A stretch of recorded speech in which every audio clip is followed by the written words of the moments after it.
The unforgiving waters of the Arctic Ocean in late 1941 were home to one of the most perilous logistical lifelines in military history. Following the German invasion of the Soviet Union on June 22,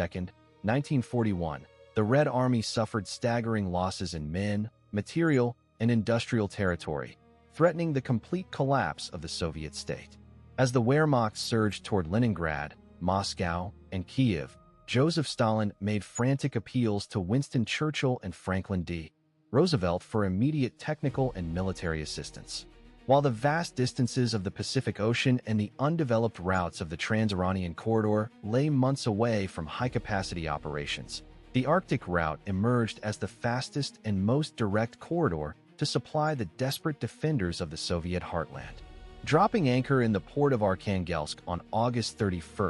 1941, the first Allied convoy, codenamed Operation Dervish, proved that a northern maritime pipeline was not only possible, but urgently necessary. Despite the looming threat of U-boats, Luftwaffe bombers based in occupied Norway, and the freezing, storm-swept sea, these convoys delivered the vital equipment that kept the Soviet war machine alive during its darkest hour. The crown jewel of this northern supply corridor was Murmansk, a city founded during the final years of the Russian Empire specifically to serve as a warm-water gateway to the west. Located on the Kola Peninsula, more than 200 miles north of the Arctic Circle, Murmansk was blessed with an extraordinary geographical feature. The warm currents of the Gulf Stream swept northward around Norway, preventing the Kola Inlet from freezing even during the depths of the sub-zero winter. This made Murmansk the only year-round, ice-free port in the entire northern Soviet Union,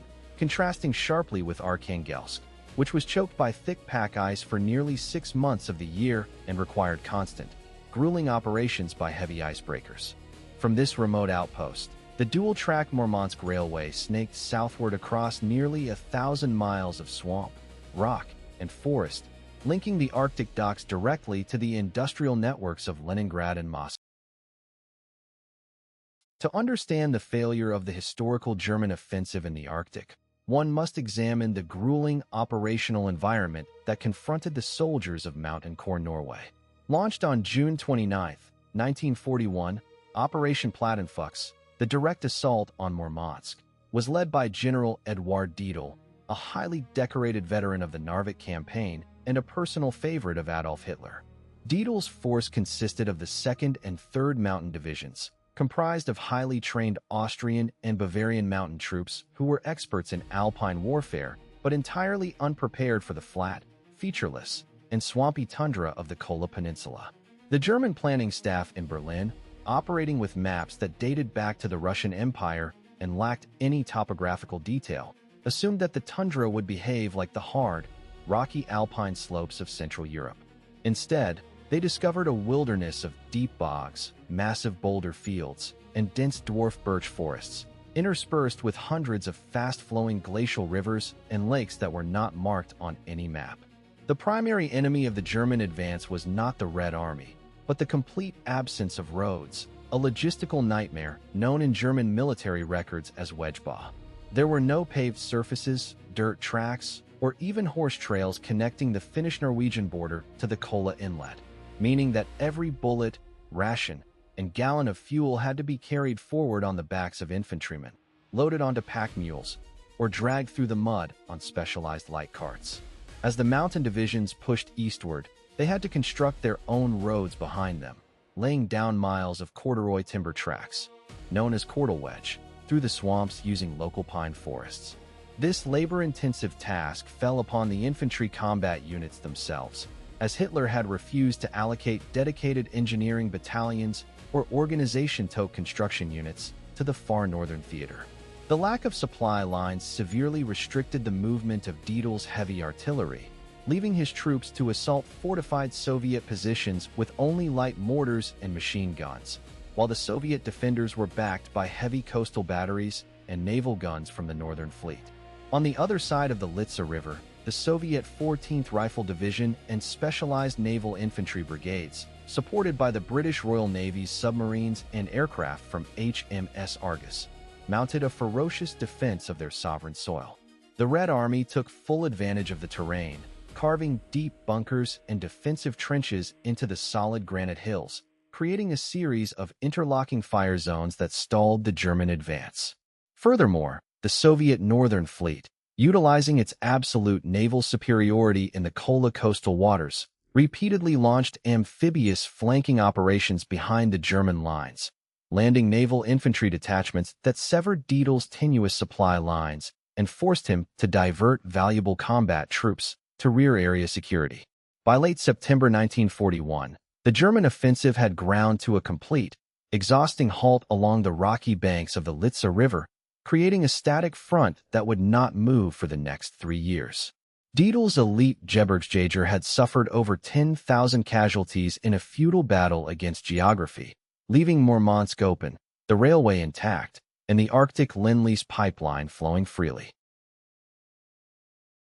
In our counterfactual scenario, the German High Command recognizes the strategic value of Murmansk before the invasion of the Soviet Union begins, elevating the Kola offensive from a local flanking maneuver to a primary operational priority of Operation Barbarossa. In the early spring of 1941, Franz Halder, the chief of the OKH General Staff, and General Eduard Dietl present Hitler with a joint logistical memorandum demonstrating that the Soviet Union cannot sustain a long-term war if its ice-free Arctic gateway is severed. Convinced by their analysis, Hitler signs a modified version of Führer Directive 21, prioritizing the Northern Theater and allocating the necessary resources to ensure the rapid and decisive capture of Murmansk and the Murmansk Railway. Instead of relying solely on 2 under-strength mountain divisions, the OKW transfers the 163rd Infantry Division and the 6th Mountain Division to Norway,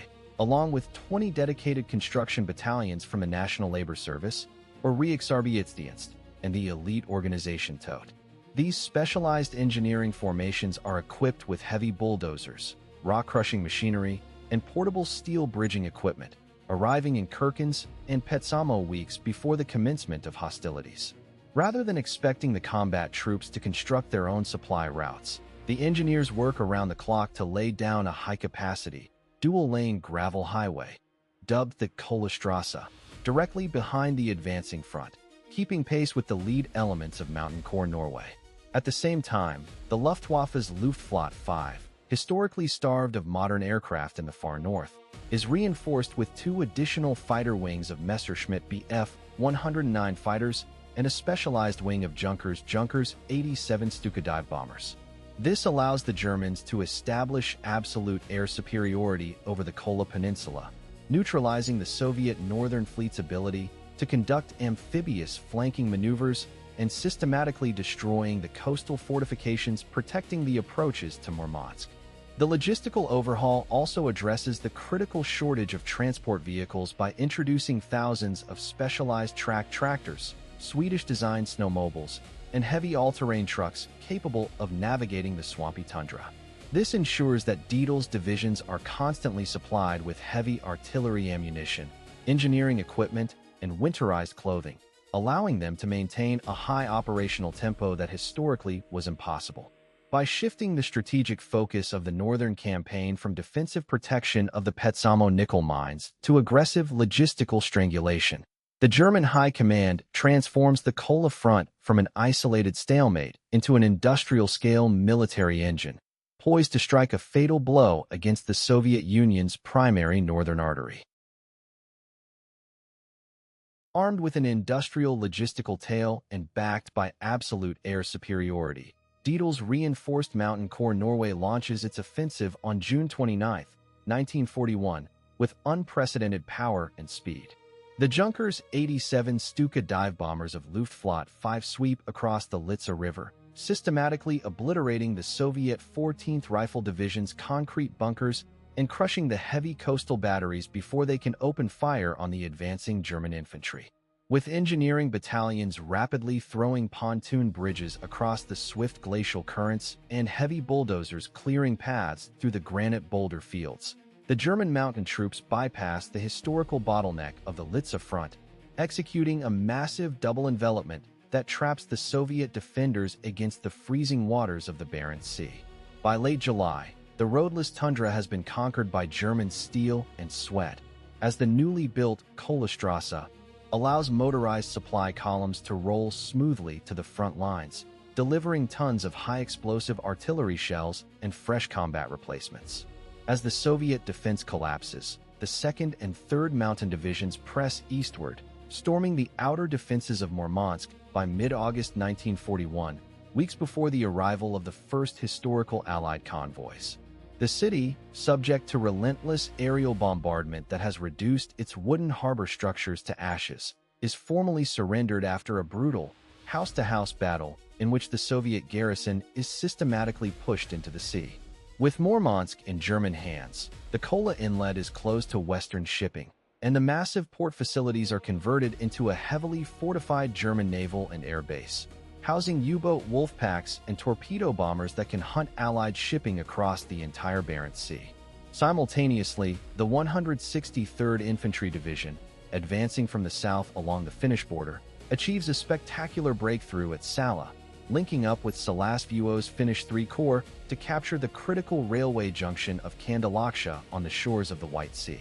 The fall of Kandalaksha severs the dual-track Murmansk Railway, completely isolating the Kola Peninsula from the rest of the Soviet Union and cutting the logistical cord that connected the Arctic to Moscow. Even as the Soviet leadership attempts to divert incoming shipping to the alternative port of Arkhangelsk, they find the route severely compromised, as the White Sea Canal is blocked by German airborne troops and Arkhangelsk itself is choked by early winter ice. The loss of Murmansk and Kandalaksha represents a catastrophic operational defeat for the Red Army, closing the northern gateway permanently and leaving the Soviet Union with no direct, high-capacity maritime connection to its Western allies during the most critical phase of the war.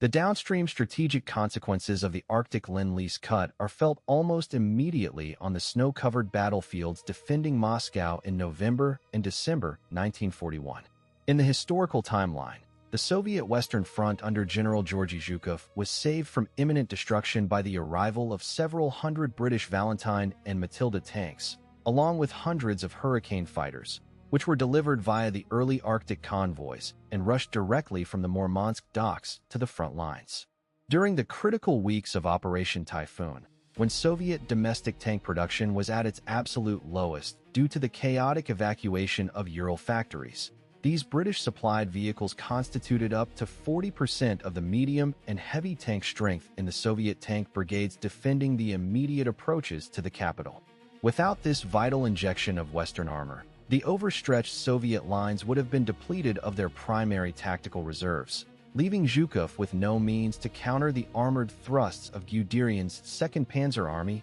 and Hoth's 3rd Panzer Group. In this altered reality, the absence of Lend-Lease armor and aviation fuel creates a yawning chasm in the Soviet defensive system, as the tank brigades are reduced to fighting with obsolete light tanks and improvised anti-tank detachments. The Luftwaffe, freed from the presence of British Hurricanes that historically patrolled the skies over Murmansk and Moscow, establishes complete tactical air superiority, systematically pounding the Soviet defensive networks and logistical choke points. As the German panzers launch their final, desperate push toward the Kremlin in late November, they find the Soviet defenders unable to mount effective counterattacks, leading to the collapse of the outer defensive ring and the direct encirclement of Moscow. By December 5, 1941, rather than launching the massive, historic winter counteroffensive that pushed the Wehrmacht back from the gates of the capital, the Red Army is forced into a chaotic retreat eastward, abandoning Moscow to the advancing German infantry and leaving the Soviet Union without its primary administrative, political, and industrial communications hub. The loss of Moscow, combined with the permanent closure of the Arctic supply route, induces a systemic paralysis throughout the Soviet military-industrial complex. The vast quantities of raw materials historically delivered via Lend-Lease, such as high-grade aluminum for aircraft engines, copper for communications wire, and chemicals for explosives, never arrive, halting Soviet domestic aircraft and munitions production in the newly relocated factories behind the Urals. The Soviet Union is forced to fight the remaining years of the war with a crippled industrial base, severely limiting its ability to reconstruct its armored divisions or mount the massive, multi-front offensives that historically shattered the Wehrmacht in 1943 and 1944. By cutting the Arctic pipeline at the throat in 1941, the German High Command achieves the structural strangulation of the Soviet war effort, turning what was historically a war of attrition into a slow, inexorable Soviet collapse. The final geopolitical and military verdict of the Arctic Lend-Lease cut is a profound rewriting of the history of the Second World War. By recognizing the critical importance of Murmansk early and committing the necessary engineering and transport resources to secure it, Germany bypasses the terminal resource starvation that historically doomed its eastern campaign. The capture of the Kola Peninsula and the severing of the Murmansk Railway not only denied the Soviet Union the vital tools of survival, but also demonstrated the decisive power of operational logistics over raw tactical aggression. Without the millions of tons of steel, fuel, and vehicles delivered via the Arctic convoys, the Soviet Union's capacity to wage a prolonged war of attrition is shattered, forcing Joseph Stalin to seek a negotiated settlement or watch his state crumble into isolated, regional pockets of resistance behind the Urals. For the Western Allies, the closure of the Northern Corridor represents a devastating blow to their global coalition, as they are forced to rely on the vastly longer, less efficient Persian and Pacific routes, which cannot move the necessary tonnage in time to alter the strategic balance of 1942. This logistical failure delays the opening of a second front in Europe, as the United States and Great Britain must divert precious shipping and naval assets to secure the Indian Ocean and construct high-capacity transport infrastructure through the rugged terrain of Iran. The Wehrmacht, freed from the meat grinder of a protracted war on the Eastern Front, can consolidate its hold on European resources, shifting its focus to the defense of Fortress Europe and the war of attrition in the Mediterranean and Atlantic. Ultimately, Episode 40 teaches us that the outcome of global conflicts is rarely decided by tactical brilliance or martial valor alone, but by the silent, unglamorous flow of supply lines and transport networks. The Arctic convoys were not merely a secondary aid program, but a vital artery of life that sustained the Soviet Union during its most vulnerable hours. By understanding the thin margin between victory and defeat in the frozen expanses of the Kola tundra, we gain a deeper appreciation for the role of logistics in shaping the modern world, proving that in the theater of total war, the pipeline is as powerful as the sword.